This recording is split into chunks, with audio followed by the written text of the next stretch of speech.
بسم اللہ الرحمن الرحیم۔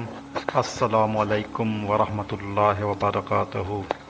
میرے عزیز سامعین و ناظرین، آج ہم آپ کی خدمت میں ایک ایسی عظیم حدیث مبارکہ لے کر حاضر ہوئے ہیں جو دین اسلام کی بنیادوں میں سے شامل ہے۔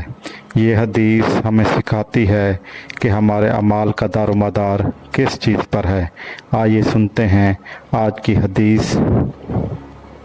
تمام اعمال کا دار و مدار نیتوں پر ہے اور ہر انسان کو وہی ملے گا جس کی اس نے نیت کی۔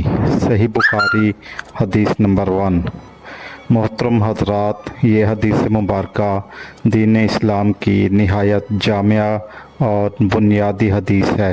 اس کا مفہوم یہ ہے کہ وہ عمل جو ہم کرتے ہیں، چاہے وہ عبادت ہو، خدمت ہو یا عام روزمرہ کے کام، اس کا اصل اجر ہماری نیت پر مبنی ہے۔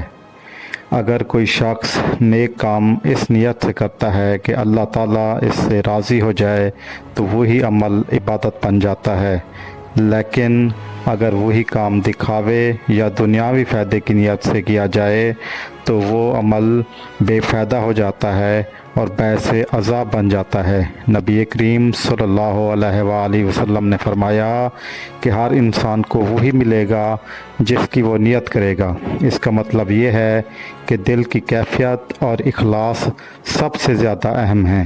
یہ حدیث ہمیں یہ سبق دیتی ہے کہ ہمیں ہر نیک عمل سے پہلے اپنی نیت کو درست کر لینا چاہیے، چاہے ہم نماز پڑھیں، روزہ رکھیں، صدقہ دیں یا کوئی بھی نیک کام کریں۔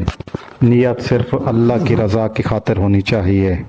جزاک اللہ۔ اگر آپ کو آج کی حدیث اچھی لگی ہے تو ہمارا چینل سبسکرائب کریں، ویڈیو کو لائک کریں اور اپنے دوستوں رشتہ داروں کے ساتھ ثواب کی نیت سے ضرور شیئر کریں، اور کومنٹس میں اللہ تعالیٰ کے 99 نام میں سے کوئی ایک نام ثواب کی نیت سے ضرور کومنٹ کریں۔ جزاک اللہ۔ اللہ حافظ۔